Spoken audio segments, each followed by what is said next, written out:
Hi guys, it's MattiAce, and in today's video I'd like to show you a little bit of early access gameplay from a game called Phantom Galaxies.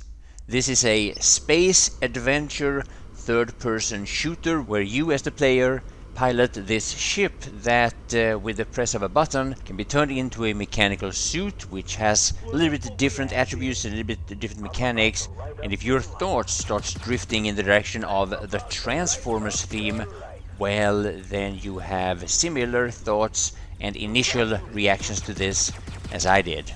Now this is actually episode 2 of a 4-episode alpha testing period that some of us got access to by connecting our MetaMask to the Phantom Galaxies homepage, and by doing so we received one of these robot suit NFTs, which allows us, or is required to actually to play the game.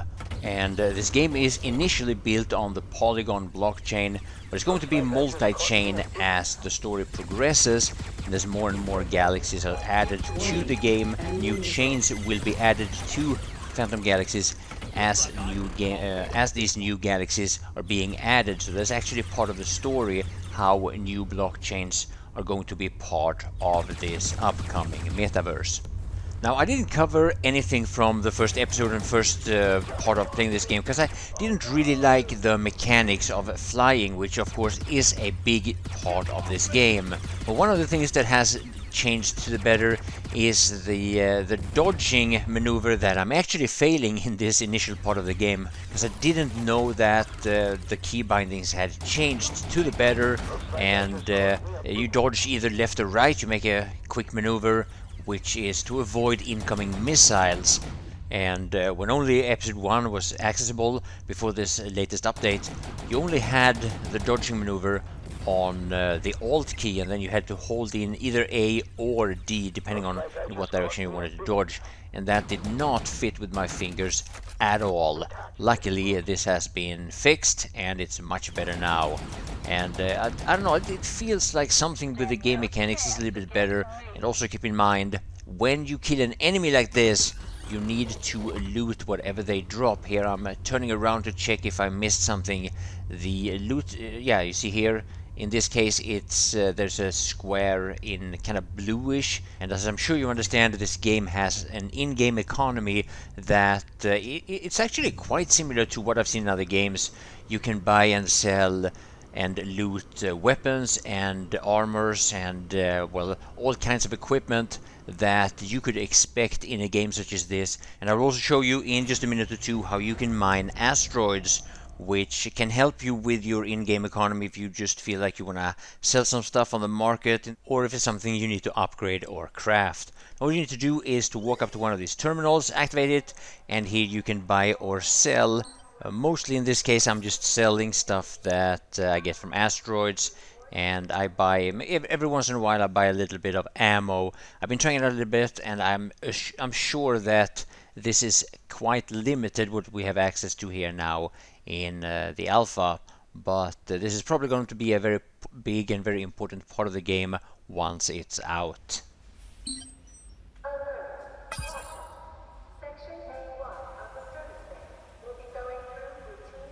So yeah, I decided to keep that crystal. I'm not entirely sure if we're going to be able to keep it to when the game is out, but that's a quite unusual item. It seemed like exotic, I think it was described as.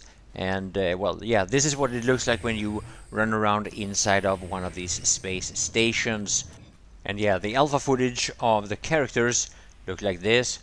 There are quite a number of NPCs in the game, and for those of you from my Battlefield community who feel like the one-liners and the characters in Battlefield 2042 felt a little cringy, I think maybe this is just something that is part of the time we live in, 2022. Hopefully it's not going to last that long. Maybe we'll transition into another normality soon enough. But as is now, whenever game developers are trying to create very strong personalities that are recognizable in the game for being relatively unique, it just gets, I don't know, it just feels weird.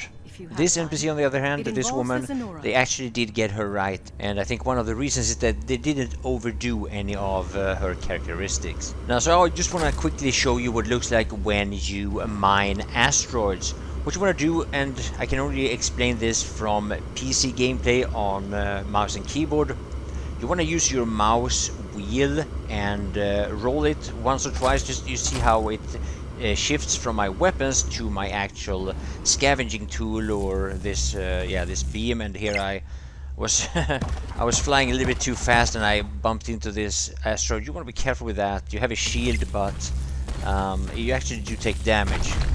So you switch to that tool using the mouse wheel in my case, and then you right click on your mouse, and the asteroids that are mineable will be highlighted the way you saw happening there. And then you just need to fly close enough to pick up whatever items drops from these asteroids. Warning, vessel overweight. And yeah, that thing, I just had to mention it again. Overweight in space, even though it doesn't matter to the game when you actually play the game, things like that can have a tendency to take up a lot of attention, and it's probably an easy fix. Now, since this game is going to be massive, it's not only going to include planets that you can actually own entire planets, but each blockchain will have its own galaxy, or vice versa, however you want to call it. And the way you will navigate from, well, not only from galaxy to galaxy, but also within the galaxy or within a solar system, is with this hyperbridge. And here you see me switching between either staying within the current system or the galaxy map, where I'm traveling between different solar systems. It's clean, it's clear, it's very easy to understand, and it still maintains that sci-fi look that you would expect in a game like this. Now, one of the new features of episode 2, that is ground combat. This is the very first time I tried this out. The mechanics are rather easy to understand, but I still made a few mistakes in the beginning here. One of the things is that when you're close to a wall like this, you want to shoot past a wall, it's actually very unclear how the projectiles are actually moving here. So that part was not very well done actually, but hopefully it's going to be improved in the full release of this game. And there's also melee combat, and I didn't actually get a chance to try that out. I don't know if I misunderstood the mechanics or whatever, but I guess I'm more of a shooter than a hack and slasher, so this playstyle probably fits me better. Honestly, I think I would prefer to play this in first person, actually. Then again, I'm pretty sure that a game like this wanna make a big deal about their skins, so yeah, that's gonna be NFTs. And of course, flexing your NFTs in third person normally makes much more sense than doing it in first person for obvious reasons. Now I'm going to finish this video with this boss fight here. This is basically as far as I've come in episode 2 at the time of making this video, but actually I think that I have quite a bit left to do before I finish episode 2, so I might come out with a couple of more videos depending on your feedback, of course. And yeah, big thanks for watching.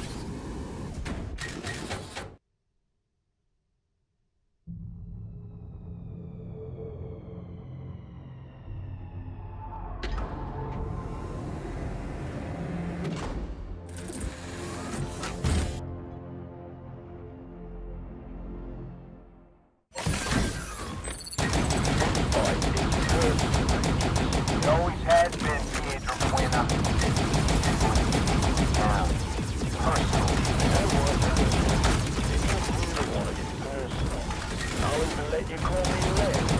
I'll be red, and you'll be dead.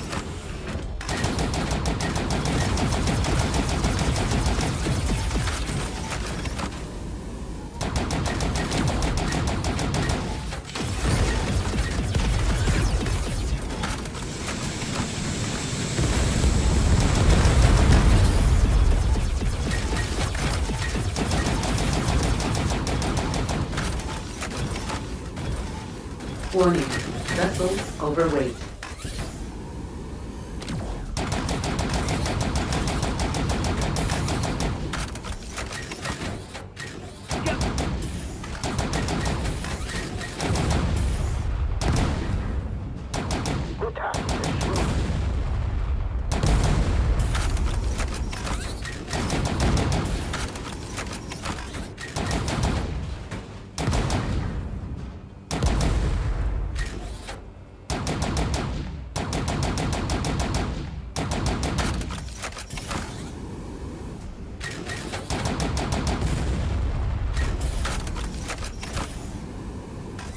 Warning, starfighter overweight.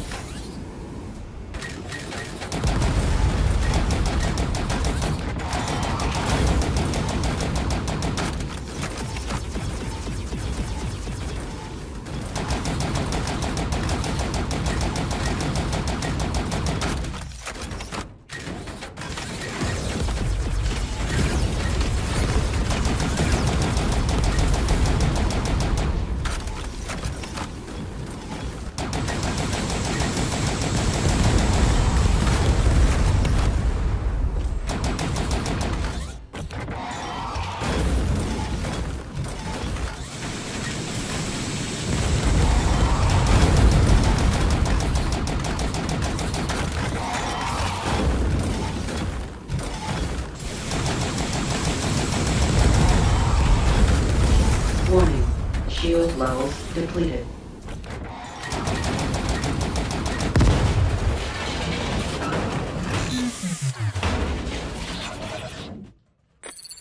You'll never catch me, Rangers. This fight is far from over. I'll find you again. Let him go, Ensign.